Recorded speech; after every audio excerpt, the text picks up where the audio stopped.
Hello, I'm Kendall. I work on the convention team, and this is my staff pick video. I wore the perfect shirt today. I'm a winner. So, for my first staff pick, I'm going to show off this Game Space dice tray. It is pretty awesome. It's got a second tray that pops off the bottom of it, and then it also unzips. So you can store your dice, and it comes with foam and stuff like that. So if you've got some soft gemstones dice or something like that, that way you won't damage them when you roll them, which is really, really great.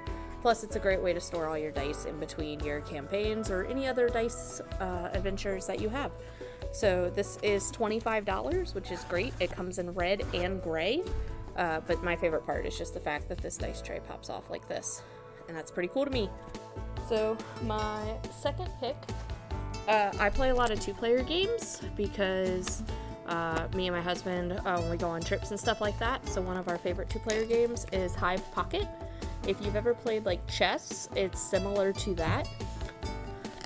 It comes with, the Pocket Edition comes with this cool little bag here that you can store all the tiles in, and the tiles are basically, I don't know if you've ever played like Mahjong, stuff with tiles like those. But basically you're different bugs and you're trying to surround the other player's queen. So you can like take the grasshopper and jump over things. The ant can like walk around really, really fast. And basically the whole point is to try and surround the queen as you are playing. And then obviously you're trying to not have your queen surrounded. It's a great like two-player chess style game, but there's no board or anything like that, which makes it super easy to pick up. There's only like 5 different bug types, so they're very easy to maneuver. And this is $24.95, which is really, really great. I carry this literally in my purse with me all the time. Love this game. On the other two-player front, we have Diaper. Diaper is also a two-player only game.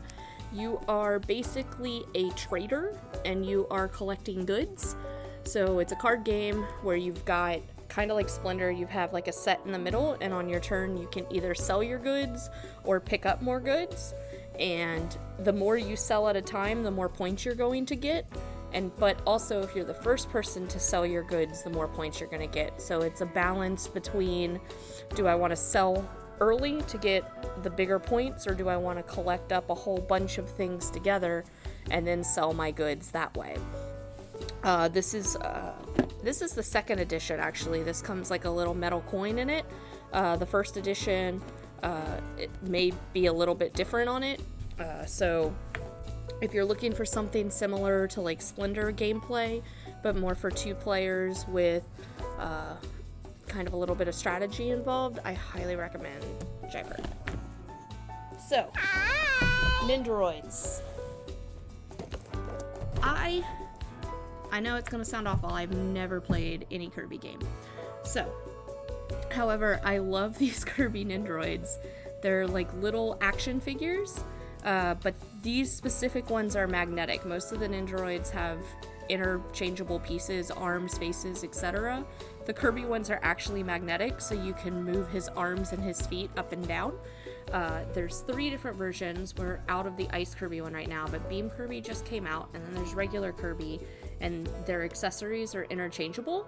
So if you wanted to have, Kirby with his fire crown shooting out a fire beam, you could do that.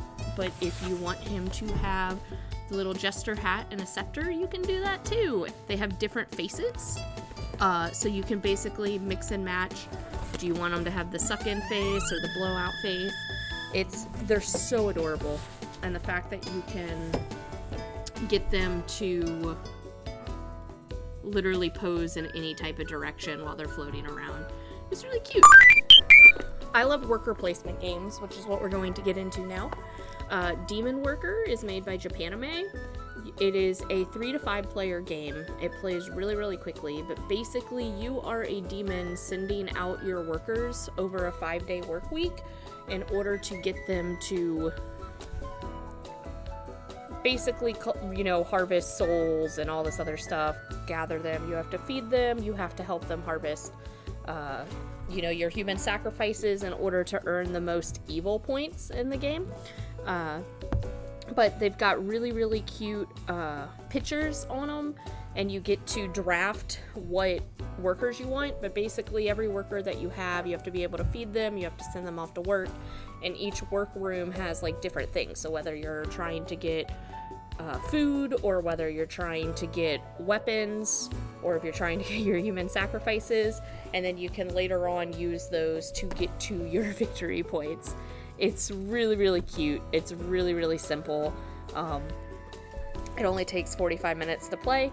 Highly, highly recommend if you like worker placements. This is a very quick, very simple worker placement, easy to get you into that type of game.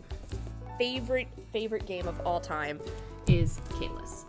Kahless is literally, it's been out for a while now. However, they literally just made this updated version that streamlined the game, which is Kahless 1303. In this game, you are literally placing your workers in order to basically earn favor with a king as you're building his castle. So throughout the game, you have to continually pay your workers to go out onto different tiles, and the tiles will basically activate in order. But in this specific worker placement, you can basically pay to choose other things not to activate. So you earn points in this game by either building buildings that other players want to use, or you can basically help the king build the fortress that he's been trying to build. So his castle, his moat, his walls, all that type of stuff. So 1303 definitely streamlines the game a bit. It doesn't have as many pieces, so I know most people when they open the game of Kahless, they're like, there's so many pieces in this box. This one definitely doesn't have as many pieces, and it's made a lot of the tiles pre-printed on the board, so you don't have to continually shuffle and look for specific tiles to put onto your board. This does have a very, very big variable board, which I super, super love, but this is Kahless 1303, which is the new streamlined version of my favorite game of all time. So if you like worker placement games, you should definitely look at Kahless. If you, like me, have boxes that are crazy, Folded Space now makes these really, really cool organizers for your games. We have so many. This is just a limited selection, but this is like 7 Wonders. They have one for Dead of Winter. There's one for Mysterium.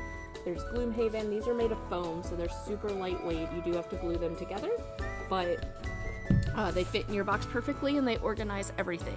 Since we're all stuck at home, I've found that for co-op games, which I am not into, but I love these specific escape room games. So there is these games called Exit and Unlock. They're basically escape rooms in a box. There's many different ones of them. So this is the Abandoned Cabin. This is the Nautilus Trap. So if you are interested in an escape room in a box, most of these take an hour. This one uses a phone app, the unlocked versions, but they are replayable, so after you play them, you can pass them on to a friend. The exit games are all self-contained in the box, but you will have to cut things up or manipulate things or tear up the box in order to solve the puzzles in it. So these are not replayable, but they are great. And the unlock games are now coming 3 to a box. So basically 3 of these little one-shots are now in one box, which is great. So if you do like escape room games, or if you're looking for something to pass the time during quarantine with your family, these are really great. 7 Wonders Duel. If you like 7 Wonders, but you don't have as many people to play with, 7 Wonders Duel is a great 2-player game as well. It basically streamlines the 7 Wonder gameplay. So if you have ever played 7 Wonders, it's a card drafting game. Well, they take away the drafting mechanic in this game. You now have a pyramid that you have to unlock certain cards in order to pull cards down. But same mechanic, same gameplay. If you've ever played 7 Wonders Duel is a great 2-player variant of it. 7 Wonders, you can play 2 players, but it doesn't play as streamlined as you would like. You also have to manage, do I want to open up this card for my opponent to play, or do I want to try and help myself get more points? 7 Wonders Duel, also a great 2-player game. This is Duplo So Clever. It is a roll and write, which is a new Yahtzee style game. This one specifically is the second version of Gonschlan's Clever. It's based in German. But basically you're rolling different colored dice, and then every dice that you roll, you get to pick one and like write it on your sheet in order to earn the most points. This one I like better than the Ganshan's Clever, because it has multiple math-oriented boxes that you need to fill in when you're rolling your dice. You can play this with pretty much as many players as you want, but you can also play it solo. Happy Salmon. If you have never played Happy Salmon, you are missing out. I can't tell you enough. This game takes 60 seconds. I have never left a game of this unhappy. I've lost, I've won, I've played silently, I've played loudly, I've been on a convention floor, I've been at my house. I have literally played this game, I can't tell you how many times, probably like 500 times, and I've never gotten bored of it. So everyone needs Happy Salmon. And my last pick, Crossfire. That's all you need to know. 2-player game.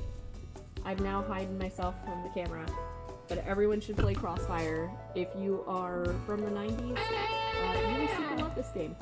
In this game, you're shooting marbles trying to get your little pond to go into the other players. But anyway, that's it. That's my staff picks.